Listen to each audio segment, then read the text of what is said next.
بے نیاز اپنی صفت بے نیازی دکھاتا ہے۔ یاد رکھنا، بڑی بڑی دولتوں والے مجبور نظر آتے ہیں۔ جب انسان کا رشتہ اپنے مالک کے ساتھ ہوتا ہے پھر تو زندگی صبر والی، پریشانیاں بھی کچھ نہیں کہتی، پھر تو غم بھی کچھ نہیں کہتے، پھر تو زندگی بھروسے والی، پھر تو زندگی توکل والی، پھر انسان اپنے آپ کو رسوا نہیں کرتا، دنیا داروں سے امیدیں اس کی ختم ہو جاتی، مضبوط ہو جاتا ہے، مضبوط امیدیں اللہ رسول سے لگا لیتا ہے، طاقتور ہو جاتا ہے، خوددار ہو جاتا ہے، باوقار باعزت ہو جاتا ہے۔ اپنے مسلح کو، اپنی دعاؤں، ایک بزرگ فرماتے ہیں میں نے دعا مانگنے کا طریقہ اپنی بیوی سے سیکھا۔ سیکھنے والے تو اپنے بچوں سے بھی سیکھ لیتے ہیں، دعا مانگنے کا طریقہ اپنی، سیکھنے والے تو ہر ایک سے سیکھتے ہیں۔ وہ کہتے ہیں میں نے دعا مانگنے کا سلیقہ اپنی بیوی سے سیکھا ہے۔ حضرت وہ کس طرح؟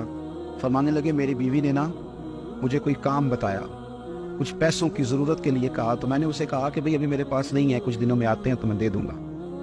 حضرت کو میں نے کہا تھا کچھ پیسے، عورتوں کی عادت ہوتی ہے وہ بار بار یاد کراتی ہیں، 2-4 دنوں کے بعد پھر اس نے کہا، میں نے اسے کہا کہ ابھی میرے پاس نہیں ہے، کچھ دنوں میں ملتے ہیں تو میں تمہیں دے دوں گا۔ اس نے کچھ دنوں کے بعد پھر کہا حضور وہ میں نے کچھ پیسے کہے تھے، ہوں گے تو دے دوں گا، تو روز یاد کراتی ہے۔ فرماتے میں نے ڈانٹ دیا، میں نے کہا کہ کیا تو روز مجھے شرمندہ کرتی ہے؟ کہا نا میرے پاس نہیں ہے۔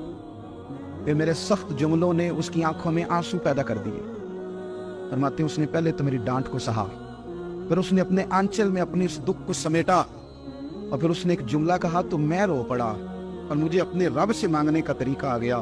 مجھے کہنے لگی حضرت جی بتائیں نا، آپ سے نہ کہوں تو میں کس سے جا کے کہوں؟ آپ نے ڈانٹ دیا، میں نے سہ لیا، پر آپ ہی میرے شوہر ہیں۔ فرماتے ہیں میں رو پڑا، اور میں تڑپ کے رویا، اور میں کھل کے رویا، اور پھر میری سسکیاں بند گئیں۔ تو مجھے کہنے لگی آپ کو کیا ہوا؟ میں نے کہا مجھے بھی دعا مانگنی آ گئی ہے۔ جب میں اسے کہوں گا نا اللہ تو ہی میرا رب ہے، میں تجھ سے نہ کہوں تو میں کس سے جا کے کہوں؟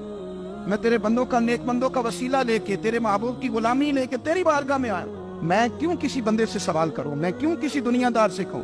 تجھ سے نہ مانگوں تو کس سے مانگوں؟ سمجھ آ گئی ہے؟ جب میں اس رنگ میں مانگوں گا تو پھر رب میرے اوپر بڑا ہی فضل فرمائے گا۔ حضرت بہلول دانا رحمۃ اللہ علیہ بیٹھے تھے تو ہارون رشید حج کر کے آ رہا تھا، تو رستے میں حضرت شیخ سے ملاقات ہو گئی، تو السلام علیکم کے بعد کہنے لگا حضور کوئی حکم ہو تو بتائیے گا۔ حضرت بہلول دانا فرمانے لگے تیرا رب کون ہے؟ اس نے کہا اللہ۔ تو فرمایا میرا کون ہے؟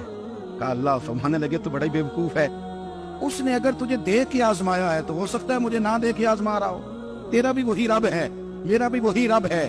کیا تو یہ سمجھتا ہے کہ رب ہارون رشید کو تو دے گا اور بہلول دانا کو بھول جائے گا؟ جب اس کی حکمت کے تقاضے ہوگے تو عطا کرے گا اور دے گا۔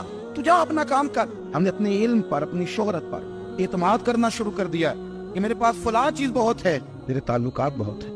ہم نے اپنی دولت پر اعتماد کرنا شروع کر دیا، میرے پاس دولت بہت ہے۔ عزیز دوستو، ہم اس طرح کرنے لگ گئے ہیں کہ ہم نے نا اپنے تعلقات پر اعتماد کرنا شروع کر دیا ہے۔